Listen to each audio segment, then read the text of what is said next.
നമസ്കാരം പ്രിയകൂട്ടുകാർക്ക് എല്ലാവർക്കും പുതിയൊരു വീഡിയോയിലേക്ക് ഒരിക്കൽ കൂടി സ്വാഗതം.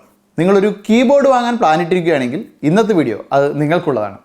കാരണം നമ്മൾ ഇന്ന് ഈ ഒരു വീഡിയോയിലൂടെ പരിചയപ്പെടുന്നത് ഒരു കീബോർഡാണ്. ഒരു കീബോർഡല്ല, 3 കീബോർഡുകൾ, 3 വ്യത്യസ്ത തരത്തിലുള്ള കീബോർഡുകൾ. പക്ഷേ എല്ലാം ഒരൊറ്റ കമ്പനി സെബ്രോണിക്സ്. അപ്പോൾ ഈ 3 കീബോർഡുകളും 3 വ്യത്യസ്ത തരത്തിലുള്ളതെന്ന് പറഞ്ഞു. അതിലൊന്ന് മെക്കാനിക്കൽ കീബോർഡാണ്. ഗെയിം കളിക്കുന്നവർക്ക് അല്ലെങ്കിൽ ഹാർഡായിട്ടുള്ള ഓഫീസ് വർക്കുകൾ ചെയ്യുന്നവർ, കീബോർഡിൽ അധികം ബലം കൊടുത്ത് യൂസ് ചെയ്യുന്നവർ, അത്തരക്കാർക്കുള്ള ഒരു മെക്കാനിക്കൽ കീബോർഡ്. മറ്റൊന്ന് കുറച്ച് പ്രീമിയം സ്റ്റൈലിഷ് ആയിട്ടുള്ള ഒരു കീബോർഡ് വേണം.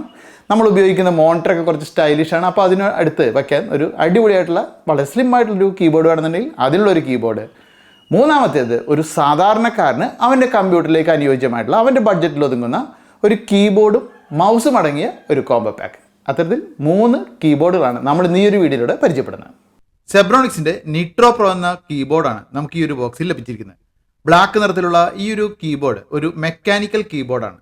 ഗെയിമൊക്കെ കളിക്കുന്നവർക്കും ഓഫീസ് ആവശ്യത്തിനായും വേണ്ടി രൂപകൽപ്പന ചെയ്തിരിക്കുന്ന ടൈപ്പ് റൈറ്റർ പോലെയുള്ള കീകളുള്ള ഈ ഒരു കീബോർഡിൽ ഇൻബിൽട്ട് ആയിട്ട് RGB ലൈറ്റ് സിസ്റ്റവും ഉണ്ട്. 19 സ്റ്റൈലുകളിൽ നമുക്കിതിൻ്റെ അനിമേഷൻസ് കീബോർഡിൽ ഇതുപോലെ കാണാം. ഫങ്ഷൻസ് കീയും ഇൻസെർട്ട് കീയും അമർത്തി നമുക്ക് ആ സ്റ്റൈലുകൾ ഇതുപോലെ സെലക്ട് ചെയ്യാം. ബ്രൈറ്റ്നസ് അഡ്ജസ്റ്റ് ചെയ്യാൻ ഫംഗ്ഷൻ കീയോടൊപ്പം അപ്പ് ആരോയും ഡൗൺ ആരോയും ഉപയോഗിക്കാം.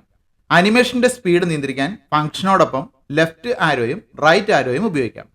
ഊരി മാറ്റാവുന്ന കീ ക്യാപ്പുകളാണ് ഈ ഒരു കീബോർഡിനുള്ളത്. മൾട്ടിമീഡിയ കൺട്രോളിനായും ഇതിൽ കീകളുണ്ട്. കീ ക്യാപ്പ് റിമൂവ് ചെയ്യാനുള്ള ഇത്തരത്തിലുള്ള ഒരു ടൂളും നമുക്ക് പാക്കേജിൽ ലഭിക്കുന്നുണ്ട്. താഴെയായിട്ട് USB-C ടൈപ്പ് കേബിൾ കണക്ട് ചെയ്യാവുന്ന പോർട്ട് കാണാം. USB-A to USB-C type cable company പാക്കേജിൽ തരുന്നുണ്ട്. അത് ഉപയോഗിച്ച് വേണം നമ്മളിത് കമ്പ്യൂട്ടർ അല്ലെങ്കിൽ ലാപ്ടോപ്പായിട്ട് കണക്ട് ചെയ്യാൻ. വ്യത്യസ്തമായിട്ടുള്ള 2 ആംഗിളുകളിൽ കീബോർഡ് മേശന്മേൽ നമുക്ക് ചരിച്ചു വയ്ക്കാവുന്ന വിധത്തിൽ ഇതിൻ്റെ പുറകിലായിട്ട് ഇത്തരത്തിൽ 2 സ്റ്റാൻഡുകൾ ഒരേ സ്ഥലത്ത് തന്നെ കാണാം.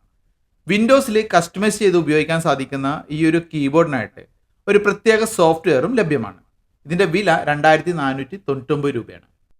പ്രീമിയം സ്റ്റൈലിൽ സ്ലിമ്മായ ഒരു കീബോർഡ് വാങ്ങണമെന്നുണ്ടെങ്കിൽ പരിഗണിക്കാവുന്ന ഒരു മോഡലാണ് സെബ്രോണിക്സ് K5001MW എന്നത്. വളരെ സ്റ്റൈലിഷായ ഡിസൈനിലുള്ള ഈ ഒരു കീബോർഡ് ബ്ലൂടൂത്തിൽ വർക്ക് ചെയ്യുന്നതും 3 ഡിവൈസുകളുമായി പെയർ ചെയ്ത് ഉപയോഗിക്കാൻ സാധിക്കുന്നതുമാണ്. മാത്രമല്ല ഇത് റീചാർജബിൾ ആയിട്ടുള്ള ഇൻബിൽട്ട് ബാറ്ററി ഉള്ളതും ആ ബാറ്ററിയുടെ സ്റ്റാൻഡ് ബൈ ടൈം 15 മാസം വരെ ദൈർഘ്യമുള്ളതുമാണ്. വളരെ സോഫ്റ്റ് ആയിട്ടുള്ള സിസർ സ്വിച്ചുകളാണ് ഇതിലുള്ളത്. ഇതിൻ്റെ സൈഡിലായിട്ട് C ടൈപ്പ് പോർട്ടും ഓൺ ഓഫ് സ്വിച്ചും കാണാം. കീബോർഡിൽ ബാറ്ററിയുടെ ചാർജ് സൂചിപ്പിക്കുന്ന ഇൻഡിക്കേറ്റർ നമുക്ക് കാണാം. 432 ഗ്രാം ഭാരമുള്ള ഈ ഒരു കീബോർഡിന് 2299 രൂപയാണ് സെബ്രോണിക് സ്റ്റോറിൽ വില. ഇനി നമുക്ക് സാധാരണക്കാർക്ക് വേണ്ടിയിട്ടുള്ള കമ്പാനിയൻ 200 എന്ന പേരുള്ള ഒരു കീബോർഡും മൗസും അടങ്ങിയ കോംബോ പാക്ക് പരിചയപ്പെടാം. മൗസും കീബോർഡും അടങ്ങിയ ഈ ഒരു കോംബോ പാക്കിന് 1049 രൂപയാണ് വില വരുന്നത്. വളരെ സോഫ്റ്റായ 106 കീകളാണ് ഈ ഒരു ഫുൾ സൈസ് കീബോർഡിലുള്ളത്. മൾട്ടിമീഡിയക്കായി പ്രത്യേക കീകൾ നമുക്കിതിൽ കാണാം. വളരെ ഹാൻഡി ആയിട്ടുള്ള ഒരു മൗസാണ് ഇതിലുള്ളത്. ആ ഒരു ഡിസൈൻ ശ്രദ്ധിച്ചാൽ അറിയാം, വളരെ കംഫർട്ടായി ഒതുങ്ങിയിരിക്കുന്ന ഒരു ഡിസൈൻ.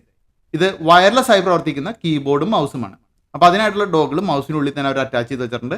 റീചാർജബിൾ ബാറ്ററി അല്ല ഇതിലുള്ളത്. അത് മൗസിനും കീബോർഡിനും പുറകിലായി നമ്മൾ ഇടേണ്ടതാണ്. അപ്പോൾ ഒരു കീബോർഡ് വാങ്ങണമെന്ന് ആഗ്രഹിക്കുന്നവരെ സംബന്ധിച്ച് ഇന്നത്തെ വീഡിയോ ഉപകാരപ്രദമായെന്നാണ് എനിക്ക് തോന്നുന്നത്.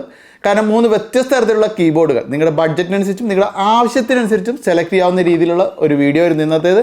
എന്തായാലും ഈ ഒരു വീഡിയോയിൽ കൂട്ടുകാർക്ക് ഇഷ്ടപ്പെട്ട കീബോർഡ് ഏതാണ്, നിങ്ങൾ ഉപയോഗിക്കുന്ന കീബോർഡ് ഏതാണ്, നിങ്ങൾക്ക് ഇഷ്ടപ്പെട്ട ഏതാണ് എന്നൊക്കെ ഒന്ന് വീഡിയോക്ക് താഴെ കമൻറ്റുകൾ ഇടാൻ മറക്കണ്ട. വീഡിയോ ഇഷ്ടപ്പെട്ടെങ്കിൽ ലൈക്ക് ചെയ്യാൻ മറക്കണ്ട.